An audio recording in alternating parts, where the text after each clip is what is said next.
একটু চিন্তা করে দেখুন না ভাই, এই যে আমরা নামাজে আসছি, আমরা মসজিদে আসছি, আমরা মসজিদ থেকে বাড়িতে ফিরবো, এই গ্যারান্টি আমরা কেউ দিতে পারবো কিনা? এই গ্যারান্টি আমরা কেউই দিতে পারবো না।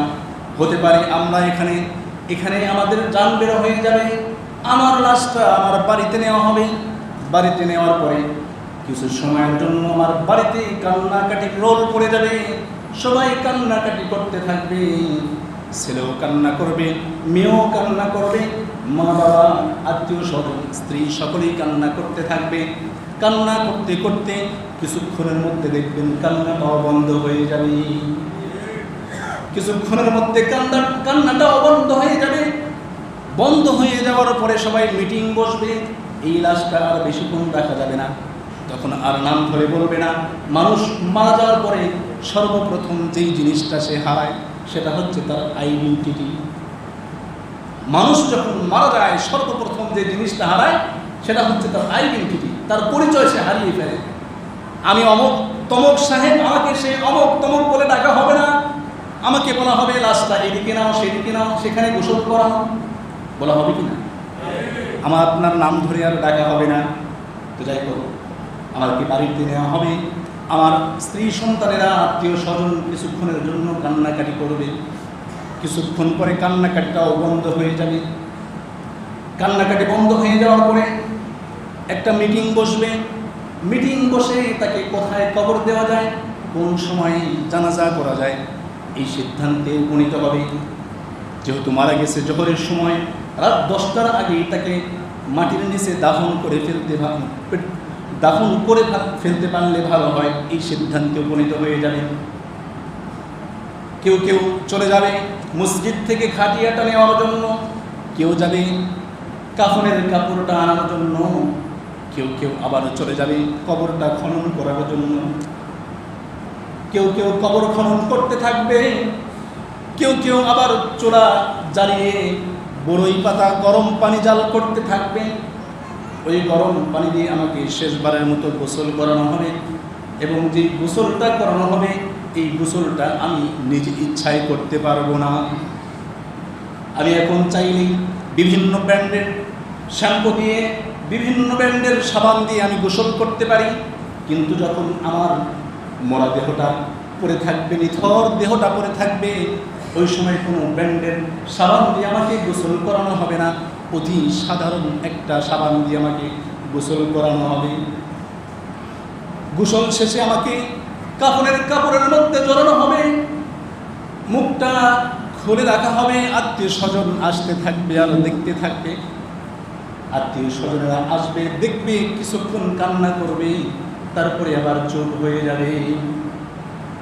এভাবে আমার লাশটাকে জানাজার দিকে নিয়ে যাওয়া হবে। জানাজায় নিয়ে যাওয়ার পরে সকলে মিলে জানাজা শেষ করবে। জানাজা সম্পন্ন হওয়ার পরে আমার লাশটা কবরের মধ্যে নামানো হবে। কবরের মধ্যে লাশটা নামানোর পরে ওখানে আমাকে চাটিয়া দিয়ে, বাঁশ দিয়ে আমাকে শেষবারের মতো, জনমের মতো বিদায় দিয়ে সকলেই বাড়িতে চলে আসবে। যখন সবাই বাড়িতে চলে আসবে, বাড়িতে আসার পরে আমি একাকিত্বর ঘর, সাববিচ্ছুর ঘর, আমি যে দামি খাটে ঘুমিয়েছিলাম, কত দামি জাজমের উপরে আমি ঘুমিয়েছি, কত দামি ম্যাট্রেসের উপরে আমি ঘুমিয়েছি, কত দামি দামি বিছানা চাদর নিয়ে আমি ঘুমিয়েছি, আমি আমার খাটটা কত সুন্দরভাবে সাজিয়েছি, কিন্তু যখন আমাকে খাটিয়ার উপরে শুয়ে রাখা হয়েছিল, ওই সময়টাতে আমার খাটিয়ার উপরে নাই কোনো তোষক, নাই কোনো বালিশ, নাই কোনো জাজিমের ব্যবস্থা। ওই খাটিয়া থেকে আমাকে কবরে নামানো হয়েছে, ওই কবরের মধ্যে কোনো বালিশ নাই, ওই কবরের মধ্যে কোনো দামি জাজিম নাই, ওই কবরের মধ্যে আমার কোনো দামি পোশাক থাকবে না। আমাকে জন্মের মতো ওই কবরের মধ্যে বিদায় দিয়ে চলে আসবে সবাই। আমার হিসাব নিকাশ শুরু হয়ে যাবে। হিসাব নিকাশ শুরু হওয়ার পরে আমাকে কিন্তু সর্বপ্রথম নামাজের কথাই জিজ্ঞাসা করা হবে। যদি কোনো ব্যক্তি নামাজ পড়ে, 5 ওয়াক্ত নামাজ পড়ে কবরে যেতে পারে, ওই কবরটা তার জন্য জান্নাতের টুকরা হয়ে যাবে। আর যদি কোনো ব্যক্তি 5 ওয়াক্ত নামাজ না পড়ে ওই কবরের বাড়িতে চলে যায়, ওই কবরের মাটি তার সাথে এমন আচরণ করবে, দম্ভ ভরে মাটির উপরে সে হেঁটেছে, সে কাউকে কেয়ার করে নাই, আই ডোন্ট কেয়ার মনে করে সে চলাফেরা করেছে।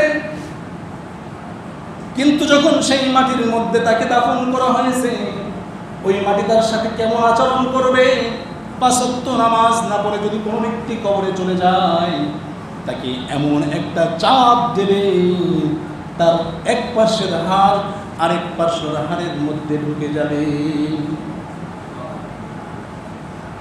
এবং 24 ঘন্টা পেরোতে না পেরোতে আমার গুহদ্বার থেকে, আমার নিজের পেট থেকে একটা কীট বের হবে, একটা পোকা বের হবে, এবং সেই পোকাটা তার স্বজাতীয় পোকাদেরকে নিমন্ত্রণ জানাবে লাশটা খাওয়ার জন্য।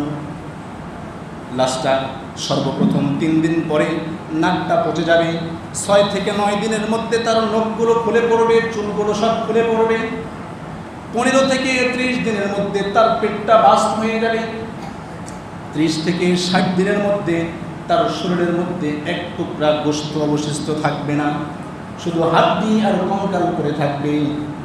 90 দিন পরে তার হাড্ডির একটা জয়েন্টও ঠিক মতো থাকবে না, প্রতিটা হাড়ের জয়েন্ট 360টা জয়েন্ট তার ঘুরে যাবে। কিসের এত অহংকার, কিসের এত বাড়ির জন্য, কিসের এত গাড়ির জন্য, কিসের সন্তানের জন্য, কিসের স্ত্রীর জন্য আপনি আপনার নামাজ কাজা করছেন? আপনি এই স্ত্রীর ভরণ পোষণ দেওয়ার জন্যই, সন্তানকে ভরণ পোষণ দেওয়ার জন্যই তো চাকরি বাকরি করছেন। আপনি যখন কবরে চলে যাব, ওই সময় আমার সন্তান আমার সাথে যাবে না, আমার স্ত্রীও সাথে যাবে না, আমার আত্মীয় স্বজন কেউ আমার সাথে যাবে না, একাকিত্বের ঘর আমাকে একাকি কাটাতে হবে। ওই জায়গার কথা মনে করে হলেও 5 ওয়াক্ত নামাজে আসুন।